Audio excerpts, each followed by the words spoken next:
अभी भारत सरकार ने 2021-22 का बजट 1 फरवरी 2021 को संसद में पेश किया और इस बजट में अनुसूचित जाति और अनुसूचित जमाती इनके लिए बजट में क्या है इसके बारे में एक थोड़ी जानकारी मैं देना चाहता हूँ।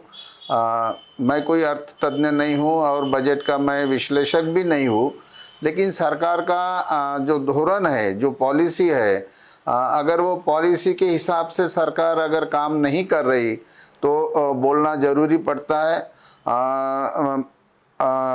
मैं ये बताना चाहता हूँ कि इस बजट में जो एक्सपेंडिचर का जो फिगर है वो फिगर है 34.83 लाख करोड़।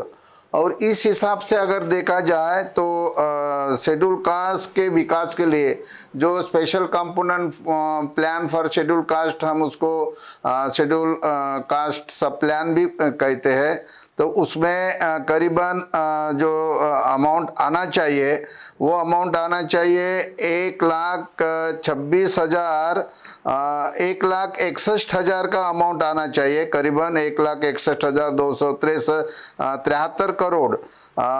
और आदिवासी उपयोजना में वो अमाउंट आना चाहिए 83,244 करोड़। लेकिन ये अमाउंट नहीं आया। बजट में जो अमाउंट आया है वो आया है करीबन 38,315 करोड़ कम दिया है। तो ये मुझे लगता है कि रिवाइज बजट में इसमें कुछ हो सकता है। और ये जो फिगर हम निकालते हैं कि वो ये समझना थोड़ा ज़रूरी है कि जो स्पेशल कंपोनेंट प्लान क्या है, जो शेड्यूल कास्ट के भले के लिए है, वो शेड्यूल ट्राइब के भले के लिए है। और इसकी जो शुरुआत हुई है वो 6वीं पंचवार्षिक योजना से शुरू हुई है।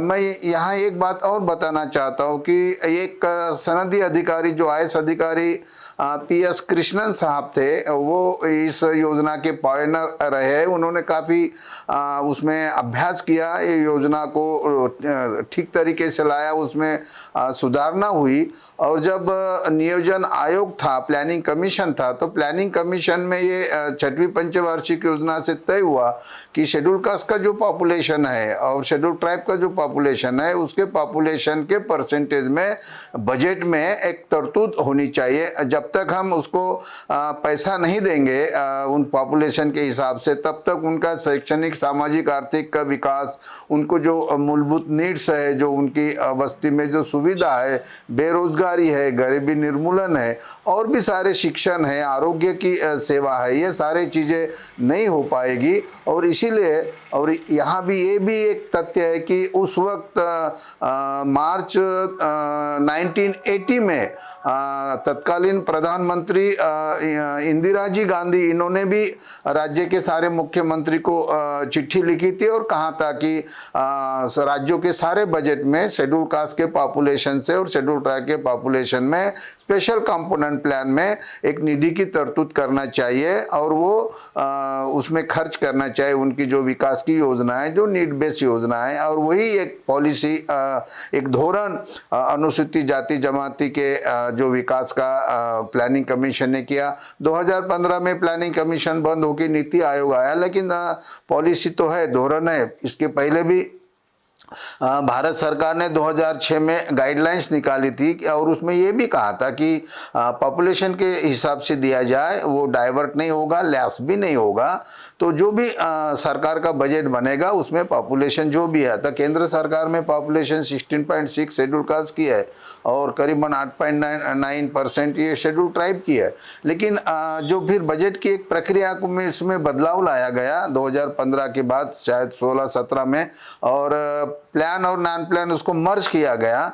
तो हमारे जो कृष्णन साहब थे, उन्होंने उसमें काफ़ी स्टडी की और उन्होंने एक फार्मूला निकाला जो एवरेज स्टडी करके, कि अभी अगर प्लान नॉन प्लान मर्ज हो गया, पहले तो प्लान पे परसेंटेज के हिसाब से बजट अलोकेशन था, तो प्लान और नॉन प्लान अगर मर्ज हो गया तो उसको expenditure budget, total expenditure budget जो शासन का रहेगा उसके शेड्यूल कास्ट के लिए 6.3% और शेड्यूल ट्राइब के लिए 2.39% इसका प्रावधान होना चाहिए। तो वो एक एवरेज उन्होंने निकाला था और काफ़ी स्टडी करके निकाला था, तो एक प्रमाण है वो, उसमें उनका काफ़ी अभ्यास था। तो उस हिसाब से अगर हम ये जो फिगर देखेंगे तो ये बजट में 21-22 के बजट में वो करीबन 38,315 करोड़ कम है। फिर दूसरा है कि 2020-21 का जो बजट रिवाइज बजट बना है उसमें भी थोड़ी सुधारना हुई है, 34.50 लाख करोड़ दिया गया है। उसमें भी इनफैक्ट शेड्यूल कास्ट के लिए 1,59,735 करोड़ देना चाहिए था, दिया गया 83,257 करोड़, उसमें 76,478 करोड़ उसको डिनाई किया गया। ट्राइबल के लिए भी 82,455 करोड़ देना चाहिए था, दिया 53,653 करोड़ और 28,802 करोड़ उसको डिनाई किया गया। अगर उसको देखा जाए तो इनफैक्ट 2020-21 को टोटल SC और ST के लिए 2,42,190 करोड़ देना चाहिए था, दिया गया 1,36,902 करोड़, तो 1,05,280 करोड़ को उसको डिनाई किया गया।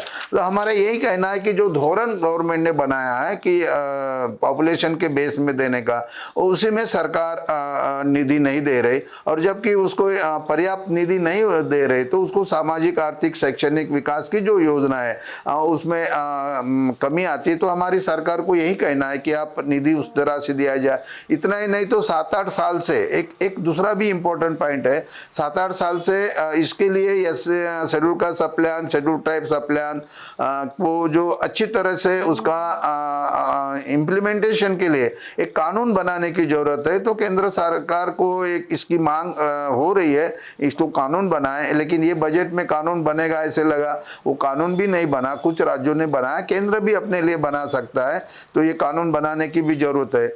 और एक शिष्यवृत्ति का जो मुद्दा है कि शिष्यवृत्ति में मांग हो रही है कि जो 2010 में उन्होंने इनकम लिमिट बढ़ाई थी और मेंटेनेंस, मंथली मेंटेनेंस होता है शिष्यवृत्ति का स्कीम में, वो बढ़ाई थी। उसके बाद में 2018 की जो गाइडलाइंस है उसमें जो बढ़ाई नहीं गई, तो उसने बढ़ाना चाहिए। अब सरकार ने करीबन 5 साल के लिए 35,219 कोटि करोड़ ये शिष्यवृत्ति के लिए उन्होंने रखा है, तो उसमें हर साल में करीबन 7,000 कोटि आएगा पूरे देश के लिए। मुझे लगता है यह पर्याप्त नहीं, उसमें बढ़ोतरी होनी चाहिए और इनकम लिमिट बढ़ाना चाहिए, वो 8 लाख इनकम लिमिट होनी चाहिए और मंथली भी उसका जो मेंटेनेंस है बढ़ा देना चाहिए। प्री मैट्रिक शिष्यवृत्ति 2010 में 9वीं 10वीं के लिए की थी, जो 5वीं से होनी चाहिए, वो भी ये योजना में, ये बजट में नहीं आया।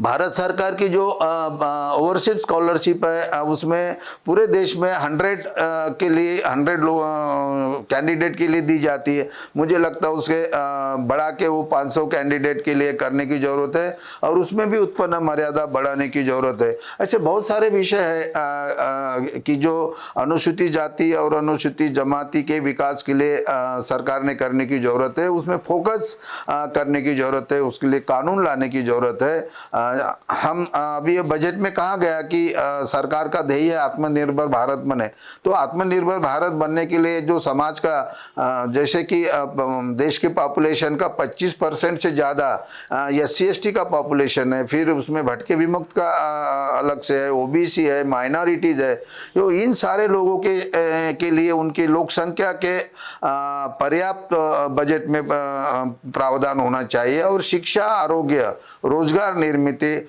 इसमें सरकार ने ध्यान देना चाहिए।